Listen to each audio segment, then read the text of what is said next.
Саламатсыздар ма, балалар?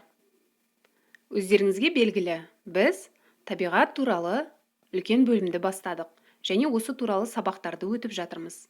Сендермен біз бүгін жан-жануарлар туралы ертегілерді өтетін боламыз. Бүгінгі сабағымыздың мақсаты тыңдалған мәтін мазмұнын түсінесіңдер, және мәтін бойынша қойылған сұрақтарға жауап бересіңдер.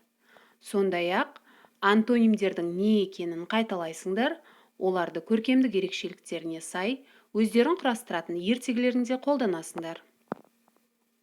Балалар, біз жан-жануарлар туралы ертегілерді көп білеміз.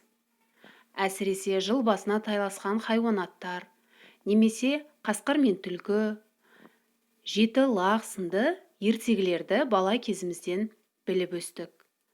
Жалпы жан-жануарлар туралы ертегілердің шығуының түп төркіні адамзатты жақсылыққа баулу, жақсы істерден үлгі өнеге алу есебінде жан-жануарларды теңеп безерлеп қолданады екен. Балалар, біз бүгін сендермен өздеріңнің қазақ тілі оқулықтарында берілген өгіз туралы халық ертегісімен таныс боламыз. Мұқият тыңдаңыздар. Баяғы өткен заманда бір шал мен кемпір өмір сүріпті. Жалғыз сиырдың сүті олардың қорегі болыпты. Сондықтан сиырдың бұзауы сүтке жармай өле беріпті. Кемпір, ашықсақ ашығайық, бір жылға бір нәрсе етіп шыдармыз. Енді сиырды саумай-ақ қойшы, сүтін бұзауы емсін, дейді шал. Жарайды, саумасам саумайын, бұзауы уызға жарсын, дейді кемпір. 3 күннен соң сиыр еркек бұзау туады.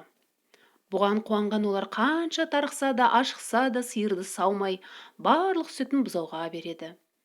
Енесінің бар сүтін бір өзі еміп өскен бұзау үлкен өгіз болып шығады. Күндердің бір күнінде ол өзінің семіздігіне масаттанады. Осындай зор сұлу денеммен мына бір жаман сиырлардың ішінде жайылып жүргенім лайықсыз екен. Түйелерге барып қосылғаным дұрыс шығар деп ойланады өгіз. Өзін ерекше, зор сезініп жүрген ол барынша түйе болуға тырысып бағады. Олардың жеген шөбін жейді, алыс шөлге кетіп сортаң жалайды. Ақырында шөлден қатып, іші ауырып, шыдай алмайды. Әбден өлетін болдым, жылқыларға барайын. Олар түйеден кішірек қой, азабы да жеңілірек болар дейді. Жылқылар ішінде жүргенде оған жайсыз болады. Соларға ілесіп қатарларынан қалмай шауып жүремін деп, әбден сілесі қатып шаршайды. Бір күні қасқыр тиіп, жылқылар дүркірей қашады. Бұл ілесе алмай, айдалада қалып қояды. Жылқылар қашып кетеді де, өгіз қора қасқырдың қоршауында қалады. Мө! Құтқарыңдар мені! Құтқарыңдар! Мө! Мө! Кім бар маңайда? Мө! Деп мөңірейді өгіз. Бұл не айқай? Құлақ түріңдерші. Таныс дауыс қой өзі. Қайдан шыққан дауыс? Жүріңдер, жотасып қарайық, дейді сиырлар. Табын сиыр жотаға шықса, сол баяғы өздерін менсінбей жылқыларға басып қосылған өгіз қасқырлардың қоршауында қалған екен. Олар өгіздің жаман қылығына ешбір кек сақтамастан, өгізді қасқырлардан құтқарып алады. Мен сендерді ренжіттім, өз туыстарымнан бөлініп кеттім. Ақылсыздығымнан осындай жағдайға тап болдым. Тату болған, туыстармен бір жүрген қандай жақсы.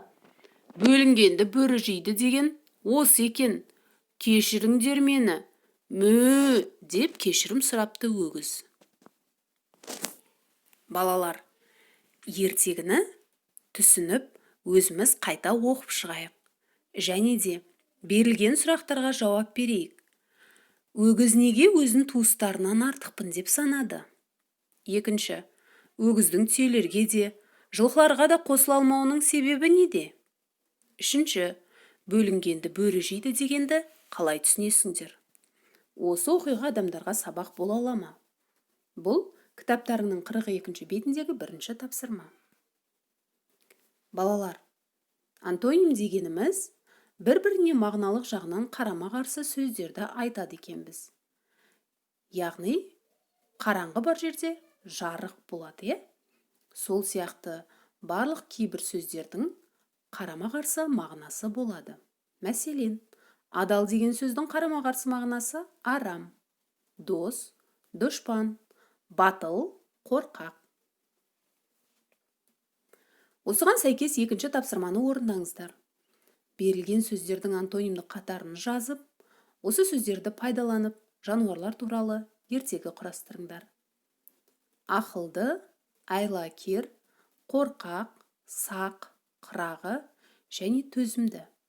Балалар, жан-жануарлардың барлық түрін пайдалансаңдар да, кейбір түрін пайдалансаңдар да болады.